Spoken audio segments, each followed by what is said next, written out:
اسلام کے اندر نکاح کی اجازت ہے، اسلام کے اندر شادی کی اجازت ہے تب جب ضرورت ہو. کیونکہ ہمارے دور میں، ہمارے معاشرے میں ماشاءاللہ نکاح کو اتنا مشکل کر دیا ہے کہ آپ کی فطری خواہش، جائز خواہش فطری طریقے سے، جواز کے طریقے سے پوری کرنے سے قاصر ہے. نتیجتاً وہ غلط طریقے ڈھونڈتا ہے، غلط کاموں میں داخل ہوتا ہے اور رفتہ رفتہ اس برائی کا اتنا عادی ہو جاتا ہے کہ پھر اس برائی کو برائی سمجھنے کے لیے تیار نہیں ہوتا. جیسی قومیں اس کا عادی بن گئی تھی، اب وہ کسی صورت میں بھی عملے قوم لوٹ کو جو ضرب و نصب کر گیا پردوں سے اپنی خواہش پوری کریں وہ چھوڑنے کے لیے تیار ہے.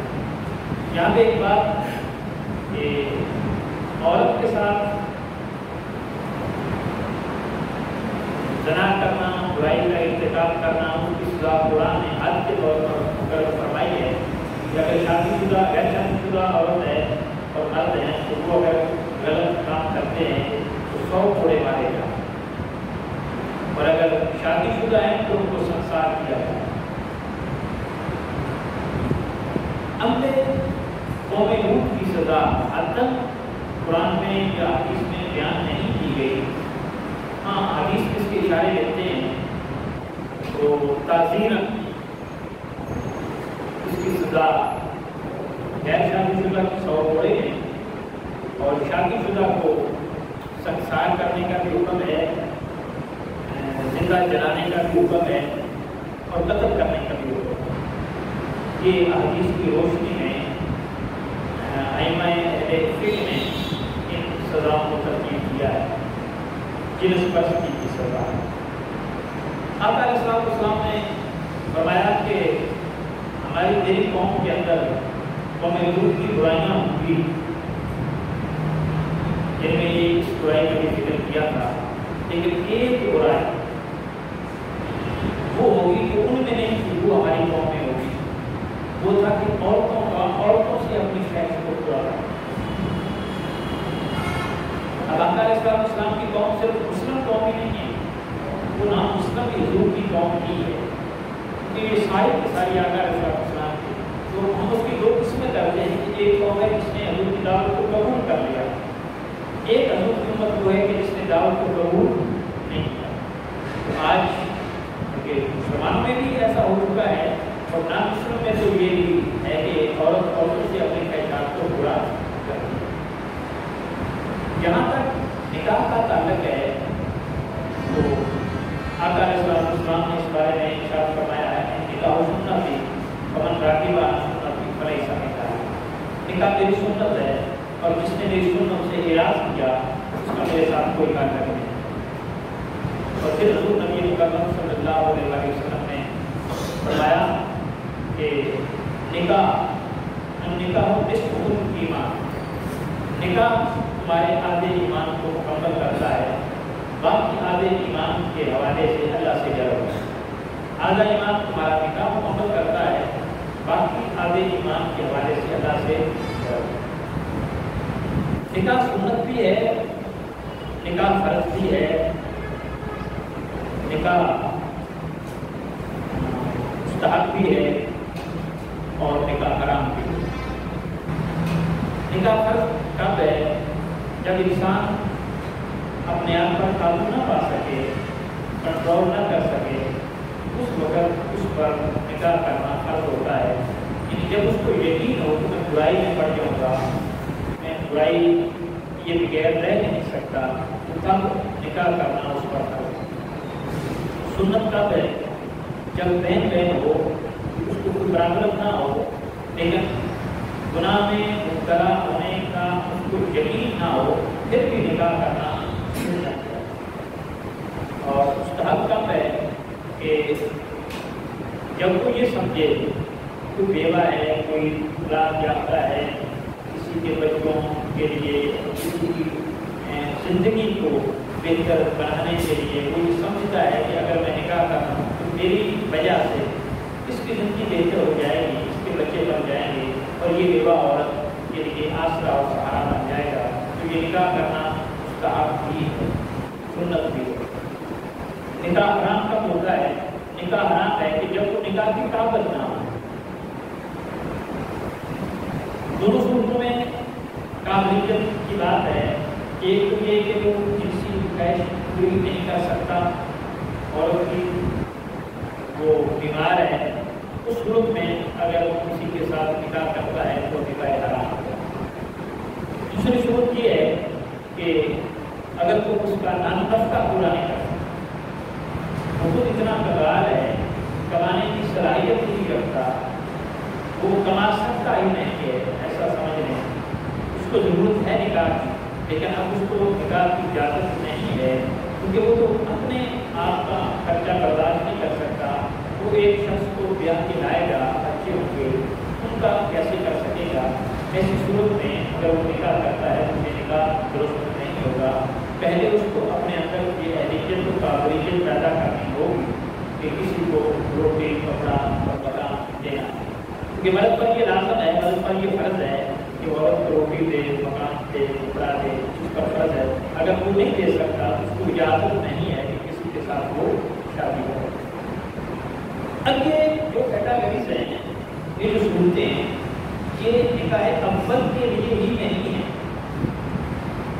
نکاح فرض، نکاح سنت، نکاح حرام، یہ نکاح اول کے لیے ہی شروع نہیں ہے، یہ نکاح ثانی کے لیے بھی ہے۔ ایک شادی کے بعد اگر اس کی پوزیشن سیم ہے کہ وہ گناہ میں مبتلا ہوئے بغیر رہ نہیں سکتا، اس کو بھی یقین ہے اس کی بیوی کی کوئی پرابلم ہے، وہ بیمار ہے، وہ اپنی ضروریت پوری کرنے کی صلاحیت نہیں رکھتی، اپنے شوہر کو مطمئن نہیں کر پا سکتی، اس کو وقت نہیں دے سکتی، اب اس کے لیے خطرہ ہے کہ میں گناہ میں مبتلا ہو جاؤں گا، تو ایسی صورت میں اس پر نکاح کرنا فرض ہے۔ اور دوسری صورت کی سنت ہے، پھر وہ مستحب ہے، پھر وہ حرام بھی ہے۔ حرام اس صورت میں ہے کہ پہلی بیوی یہ ہے کہ اس نے نکاح کیا، وہ ٹھیک تھا، اب پہلی بیوی کو ضرورت ہی نہیں ہے، وہ پوری ہو چکی ہے، تو اب یہ بھی اس اہل نہیں ہے، تو پھر کی شادی کرتا ہے دوبارہ، پھر اس کی اجازت اسلام نہیں دیتا۔ جسمانی طور پر بھی اس کی فٹنس ہونا ضروری ہے۔ تو قرآن مجید فرقان حمید نے واضح الفاظ میں بیان کیا ہے، فَانكِحُوا مَا طَابَ لَكُم مِنَ النِّسَاءِ مَثْنَىٰ وَثُلَاثَ وَرُبَاعَ، بس تم نکاح کرو ان عورتوں میں سے جو تمہیں پسند ہیں۔ قرآن پاک کے الفاظ پر یہ گا، ہم بھی اپنے بچوں والے ہیں، ہم نے اس نکاح کے ماحول میں خود کو اجازت کیا ہوا ہے، اولاد کو بھی کرنا ہے، ایسا اچھا ہے کہ قرآن کی روشنی میں کریں۔ قرآن کہتا ہے اس کو مخاطب مرد کو، بس تم نکاح کرو ان عورتوں میں سے ما طاب لکم جو تمہیں پسند ہے، مثنیٰ وثلاث ورباع، دو بھی کر سکتے ہو، تین بھی کر سکتے ہو، چار بھی کر سکتے ہو۔ قرآن نے اس بات کی اجازت دی ہے کہ تم نکاح اس کے ساتھ کر سکتے ہو جو رشتہ تمہیں پسند ہے۔ یہ اسلام نے کبھی قدم نہیں لگائی کہ وہی تمہیں نکاح کرنا ہوگا جو تمہارے رشتہ دار ہیں یا تمہارے والدین یا رشتہ دار یہ سوچتے ہیں کہ یہاں ان کا بہتر ہے، طاقت بنا رہے گا، تمہیں پسند ہے یا نہیں ہے، تمہیں وہاں نکاح کرنا ہے۔ جیسے ہمارے دور میں پہلے کچھ لوگ جا کر رشتہ طے کراتے تھے، نئی لوگ زیادہ کیا کرتے تھے، اور میاں بیوی کو تب پتہ چلتا تھا جب ان کی پہلی ملاقات ہوتی تھی۔ اسلام اس بات کی اجازت نہیں دیتا۔ آج کے دور میں بھی کچھ کو مذہبی کہنے والے لوگ اتنی پابندی عائد کر دیتے ہیں، اس کو دیکھنے کی اجازت نہیں ہے، حالانکہ اسلام اس بات کی اجازت نہیں دیتا۔ اسلام جب یہ کہتا ہے کہ جو تمہیں رشتہ اچھا لگے، پسند آئے، اس کے ساتھ کرو، اس میں دیکھنے کی ممانعت نہیں ہے، بلکہ دیکھنے کا جواب کرتا ہے۔ ہمارے یہاں دو قسم کی انتہائیں ہیں جو معاشرے کے اندر رائج ہیں۔ ایک انتہا یہ ہے کہ اولاد کو جب اس بات کا کبھی یقین ہوتا ہے کہ جب ہم چاہیں گے ہمارے والدین اس بات کو نہیں مانیں گے، ہمارا نکاح وہاں نہیں کریں گے، تو پھر وہ بغاوت کرتے ہیں اور خود جا کر رشتہ طے کر دیتے ہیں، کورٹ میرج کر دیتے ہیں۔ تو یہ بھی انتہا۔ دوسری انتہا یہ ہے کہ ہم بچوں کی رائے دینا دوبارہ ہی نہیں کرتے، اس کو سمجھتے ہیں کہ یہ شاید یہ مذہبی طریقہ نہیں ہے، یہ غیر صحیح ہے، یہ حیا پر مبنی نہیں ہے، ہم ان کی رائے دینا، ان سے ڈسکس کرنا، ان سے مشورہ کرنا پسند کرنے کی جسارت نہیں کرتے۔ یہ بھی انتہا ہے۔ اسلام مذہب اعتدال معتدل ہے، اسلام اعتدال کا درس دیتا ہے۔ تم بچوں کی معاملت کرو رشتہ کرنے میں، بچوں کے سامنے رشتے رکھو، بچے کی رائے دی جائے، اس سے اجازت دی جائے، تو اگر انکار کرتا ہے تو پھر تم اس پر اصرار نہ کرو، اگر وہ اقرار کرتا ہے تو اس کی مرضی کے مطابق اس کا رشتہ۔ اس بات کی سنت حضور نبی مکرم صلی اللہ علیہ وسلم کی سیرت طیبہ میں ہمارے پاس آتی ہے۔ سیدہ فاطمہ الزہرا سلام اللہ علیہا کا جب رشتہ ہونے لگا تو حضرت علی مرتضیٰ رضی اللہ تعالیٰ نے رشتہ طلب کیا، تو آپ نے جب رشتہ آیا تو اس وقت آپ نے ہاں نہیں کی، آپ اپنی بیٹی کے پاس گئے، بیٹی سے کہا بیٹا علی کی طرف سے رشتے کا پیغام آیا ہے، کیا آپ پسند کرتی ہیں کہ میں آپ کا کے لیے علی کو اوکے کر دوں؟ ہاں کر دوں۔ سیدہ فاطمہ الزہرا سلام اللہ علیہا خاموش رہی، بچی کی طرف سے خاموشی اس بات کی دلیل ہوئی ہے تو اس بات پر راضی ہو۔ پھر آقا علیہ السلام نے ہاں۔ اب مجھے بتائیں اگر حضور کر دیتے، حضور سے بڑھ کر کوئی باپ سمجھدار نہیں ہو سکتا، حضور سے بڑھ کر کوئی باپ باحیا نہیں ہو سکتا، حضور سے بڑھ کر کوئی باپ مذہبی نہیں ہو سکتا، یہ تینوں باتیں ہمارے دور میں ہمارے اندر آتی ہیں، یا مذہبی ہیں، ہم باحیا ہیں، ہم سمجھدار ہیں، تو ہم بچوں سے کیوں پوچھیں؟ آقا علیہ السلام نے پوچھا۔ پھر ہمارے اندر یہ ہوتا ہے کہ وہ بچی کیا کہے گی، ہماری بات کو نہیں مانے گی۔ سیدہ فاطمہ الزہرا سلام اللہ علیہا اگر حضور کر بھی دیتے، انہوں نے انکار نہیں کرنا تھا، نہ بھی پوچھتے تو ہاں ہی تھی، لیکن حضور نے پھر بھی پوچھ کر یہ ثابت کر دیا کہ آنے والی نسلیں جب بھی بچوں کا رشتہ کرنے لگے تو سیدہ فاطمہ الزہرا کائنات کی سنت کا ہوگا۔ بیٹوں سے اجازت دے کر رشتہ کرنا یہ میرے نبی مکرم صلی اللہ علیہ وسلم کی سنت ہے، یہ تاجدار کائنات نے اپنی بیٹی کا رشتہ ایسے کیا۔ تو بچوں کی پسند قرآن اس بات کی اجازت نہیں، اس بات کا حکم دیتا ہے کہ بچوں کی پسند کا کیا ہوتا ہے۔ اب دوسرا حکم ہے کہ قرآن نے کہا مثنیٰ و ثلاثہ و رباع، دو بھی کر سکتے ہو اگر تمہیں ضرورت ہو، تین بھی کر سکتے ہو اگر تمہیں ضرورت ہو، چار بھی کر سکتے ہو اگر تمہیں ضرورت ہو۔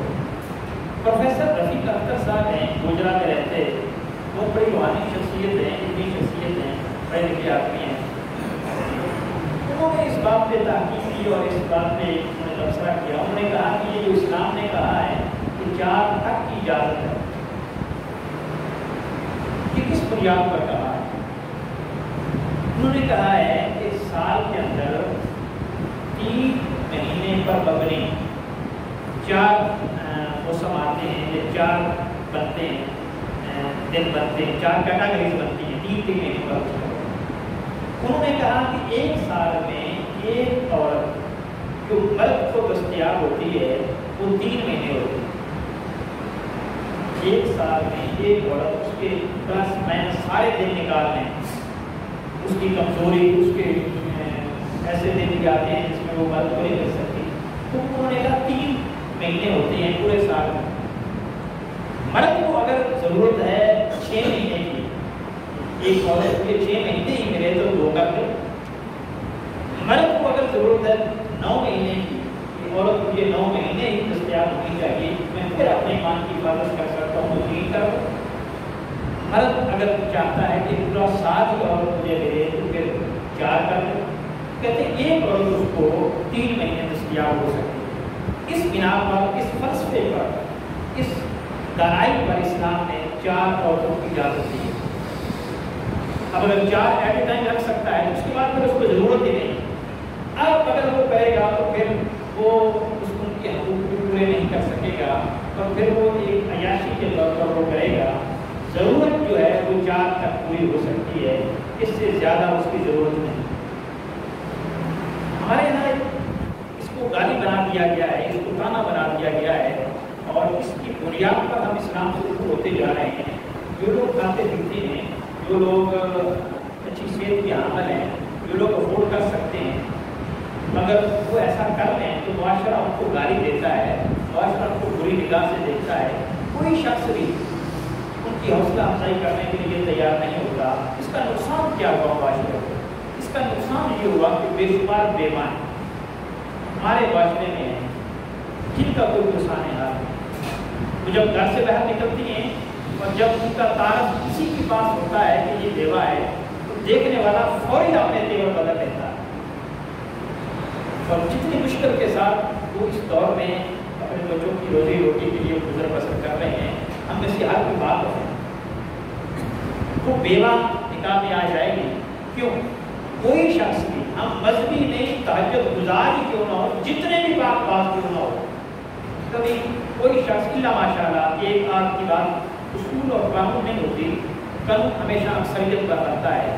جب بھی نکاح ہوتا ہے بچے کا تو وہ کنواری تلاش کرتا ہے، بیوہ کا اگر پتہ چل جائے تو وہاں پہلی بات ریجیکشن، اس کی ساری دنیا کائنات کی خوبیاں اس کے اندر ہو، تو اینڈ میں یہ بات آ جائے کہ وہ بیوہ ہے یا طلاق یافتہ ہے، اس کی ساری خوبیاں پانی میں گر جاتی ہیں، آگ میں گر جاتی ہیں، اور اس کے ساتھ کوئی بھی نکاح اپنی اولاد کا کرنے کے لیے تیار۔ تو یوں بیوائیں اور طلاق یافتہ ہمارے معاشرے میں پیچھے رہ جاتی ہیں، ہر اس معاشرے میں جہاں دوسری شادی کا رواج اسلام نے جو بھی اصول دیا ہے، وہ معاشرتی ہو، وہ سیاسی ہو، وہ سماجی ہو، وہ تجارتی ہو، وہ خانگی ہو، وہ جو بھی ہو، ہم اس سے روگردانی کریں گے، اعتراض کریں گے، ہمارے لیے مشکلات پیدا ہیں، معاشرہ بے حالی کا شکار ہوگا۔ اور بے شمار ایسی بیوائیں ہیں کہ جو اپنے بچوں کی روزی روٹی کے لیے غلط کاری کر کے ان کا پیٹ پال رہی ہے، کوئی عزت کے ساتھ ان کو اپنے گھر میں بٹھانے کے لیے تیار نہیں۔ یہ اسلام کے اصولوں کے صریحاً خلاف ہے کہ ہم اس شخص کو گالی دیں اور اس کی حوصلہ شکنی کریں جو دوسری شادی کرتا ہے۔ دوسری بات، ہمارے یہاں یہ بات کہی جاتی ہے کہ وہ جی انصاف کرنا ضروری ہے، اس کو انصاف نہیں کر پاؤ گے تو پھر دوسری کی اجازت نہیں ہے۔ بلا شبہ اس میں کوئی شک نہیں ہے، قرآن نے کہا ہے کہ دوسری شادی کی اجازت اب ہے کہ جب اس کے حقوق برابری کے بنیاد پر پورے کر سکو۔ اب سوال یہ ہے کہ پہلی شادی کی اجازت ہے اگر حقوق پورے نہ کر سکے تو؟ پہلی شادی کی بھی اجازت نہیں ہے اگر اس کے حقوق پورے نہ کر سکے تو وہ بھی جائز نہیں رہتی، وہ بھی سنت بھی نہیں رہتی، وہ حرام ہو جاتی ہے۔ جس طرح پہلی شادی کے حقوق پورے فرائض پورے کرنا کی ضرورت ہے، اسی طرح دوسری کی ضرورت ہے۔ دوسری کرتے ہوئے وہ بات یاد آ جاتی ہے، پہلے کرتے ہوئے وہ یاد نہیں آتی۔ پہلے ہم رواجن کر دیتے ہیں، وہاں اتنا حقوق کا خیال نہیں رکھتے، ہم حقوق پورے کر بھی سکتے ہیں کہ نہیں کر سکتے۔ جب دوسرے کی بات آتی ہے پھر ہمیں حقوق بھی یاد آئے، اور پھر دوسری اس بات پر ایک اعتراض ہوتا ہے، بھائی کہا جائے کہ یہ سنت ہے، باقی کون سا آپ باقی پورا عمل کر رہے ہیں سنت پر اور یہ سنت یاد آ رہی ہے۔ یہ ایک انتہائی جہلانہ سوال ہوتا ہے۔ بھائی اس کا مطلب تو یہ ہوا کہ میں نماز پڑھتا ہوں، بھائی آپ کیوں نماز پڑھتے ہیں؟ باقی تو آپ کچھ کرتے نہیں، نماز کیوں پڑھتے ہیں؟ یہاں بھی وہی سوال ہوگا۔ روزے رکھتا ہوں کہ باقی تو آپ کچھ کرتے نہیں، نیکی کا روزے ہی آپ کو یاد ہے، باقی کوئی آپ کو سنت اور فرض اور دین کا کام یاد نہیں ہے۔ جو بھی میں کام کریں گے یہ اعتراض وہاں بات ہوتا۔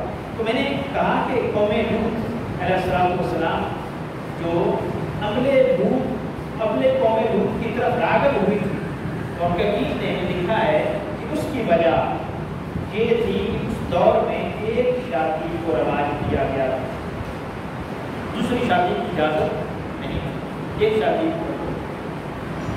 آج ہمارے دور میں بھی رواجن ایسے ہی ہے۔ اور پھر دوسری بات میں آپ سے شیئر کرنا چاہوں گا کہ یہود و نصارہ میں ایک شادی ہے، وہاں بھی شادی کی اجازت نہیں ہے۔ اب مجھے بتائیں سب سے زیادہ کم اس قوم کے اندر دوسری شادی کی وہاں اجازت نہیں ہے۔ اور پھر اس کے بعد امت اسلامہ میں کہا سعودی عرب میں، جہاں عرب ممالک میں جہاں پہ اور برائیاں ہو سکتی ہیں لیکن دوسری شادی رواج کے طور پر وہاں پہ کی جاتی ہے، یہ برائی بدکاری کی, بے حیائی کی عرب ممالک میں باقی ممالک کی نسبت بہت کم ہے, بہت کنٹرول ہے.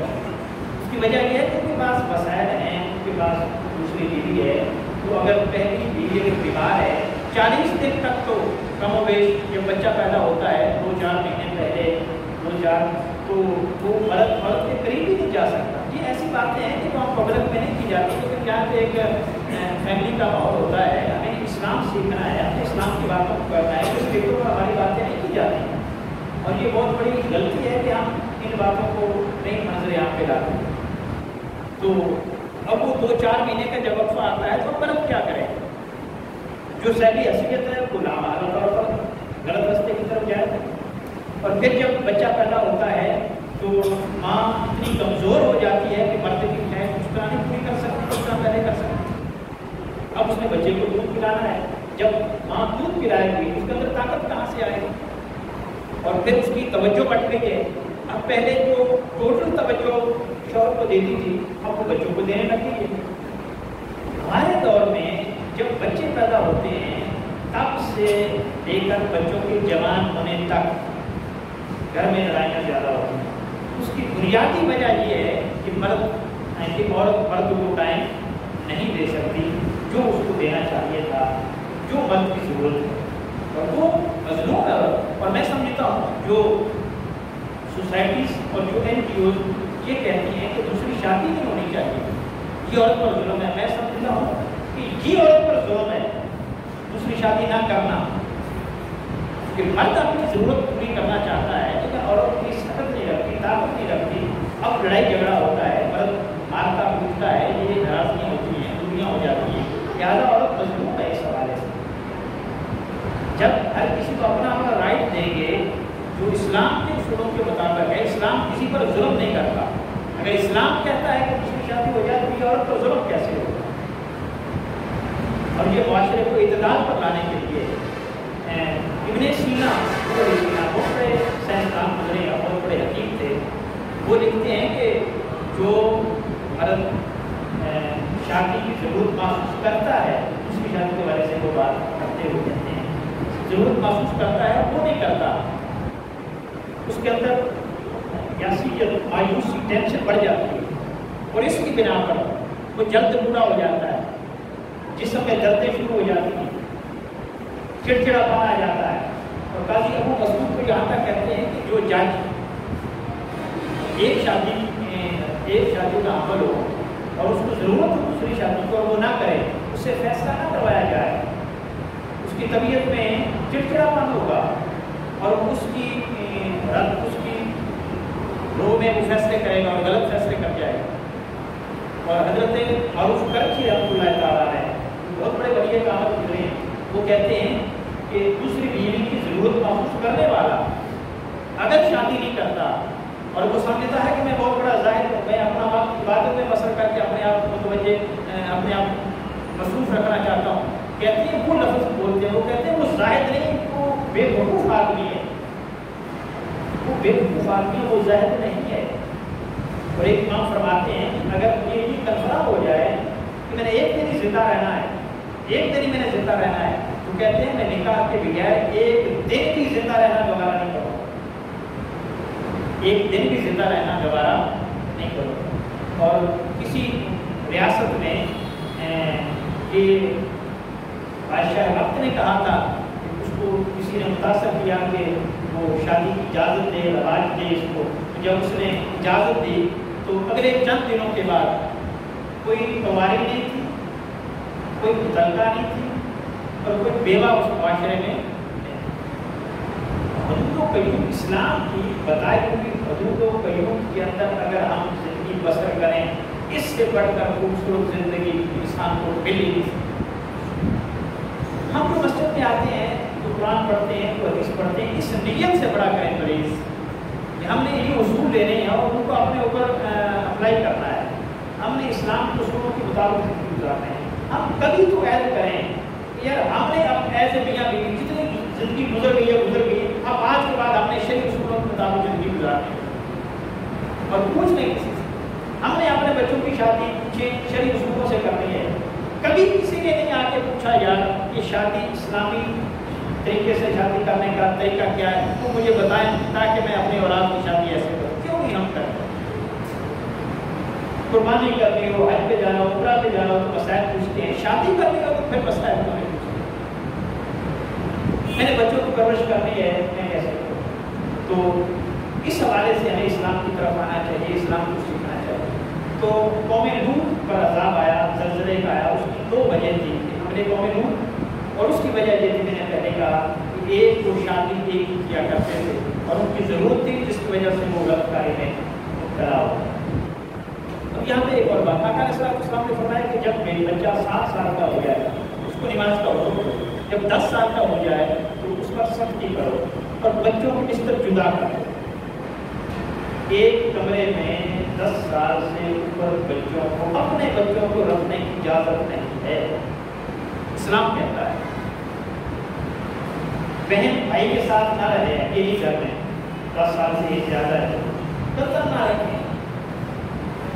باپ رہے, ماں رہے, یا کوئی تیسرا فرد رہے, بھائی بھائی کے ساتھ نہ رہے. اسلام نے کہا ہے, تاجدار کائنات نے کہا ہے. اچھا, اگر بہن بھائی کو اکٹھے رہنے کی اجازت نہیں ہے, جوانی میں بھی نہیں ہے, بہن بھائی کو جوانی میں بھی ایک کمرے میں سونے کی الگ اجازت اسلام نہیں دیتا. یہ کتنی ساری اسٹوریاں ہمارے معاشرے میں پھیل گئی ہیں کہ بہن بھائی کے ساتھ, چچا بھتیجے کے ساتھ, باپ بیٹی کے ساتھ. یہ کئی واقعات ہمارے سامنے اخباروں میں نہیں آتے, پڑھتے رہتے. اس کی وجہ یہ ہے کہ میں نے اسلام کو سنوں کو فالو نہیں کیا. اور آگے ایک بات, ہاسٹل میں بچوں کو ہم جب چھوڑتے ہیں تب بھی ان چیزوں کا خیال رکھنا چاہیے. جب تک بچہ بچوڑ نہ ہو, ہاسٹل کا جائزہ لے لیں کہ وہاں یہ پرابلم تو نہیں, وہاں بھی یہ پرابلم ہے. تو ہاسٹل مذہبی ہو, مدرسے کا ہو یا سکول کا ہو, جو بھی ہو, ہاسٹل ہی ہے. بچے ہر جگہ بھی کیسے ہیں, لہٰذا ایسے ہاسٹل پر بھی بین ہونا چاہیے کہ جو 5ویں 6ویں کلاس 10ویں کلاس سے پہلے کم سے کم بچوں کے ہاسٹل نہیں ہونے چاہیے, ان کو الگ نہیں رکھنا چاہیے. اسی طرح حفاظ کرام جو ایسے مدرسے, اب تو ہر دور ہر جگہ پہ مدرسہ کھل گیا ہے, اب دور بھیجنے کی ضرورت نہیں. اگر آپ نے حفظ کروانا ہے بچے کو تو 5ویں کا طالب علم ہے, حفظ کے لیے تھوڑا تو ماننا رہنے دیں اس کو, ایسا بندوبست کریں. آقا علیہ السلام نے جو فرمایا ہے کہ کمرے میں نہیں رہ سکتے, تو وہاں کیا کرتے ہیں وہ, ایک کمرے میں رہتے ہیں. لہٰذا حضور کی یہ حدیث, گھر میں بھی اس پر عمل ہونا چاہیے, ہاسٹل میں بھی عمل ہونا چاہیے, مدرسے کے منتظم بھی یہ چیزیں دے دیں. کچھ نہیں ہوتا, ہر فرض نہیں ہے حفظ کرنا. میں پہلے بھی یہ کہہ چکا ہوں, فرض نہیں حفظ کرنا, سنت مستحب ہے. اور اگر سنت مستحب لیتے رہتے آپ دوسرا حرام کام کا ارتکاب کر لیں گے یا حرام کام کا عادی بنا دیں گے تو کیا فائدہ آپ نے لیا ہے. جو پاسبل ہے وہ کریں, جو اسلام نے شرائط رکھی ہیں ان پہ عمل کر سکتے ہیں تو پھر بھیجیں, ورنہ نہ کریں. فرض تو نہیں. دعا ہے اللہ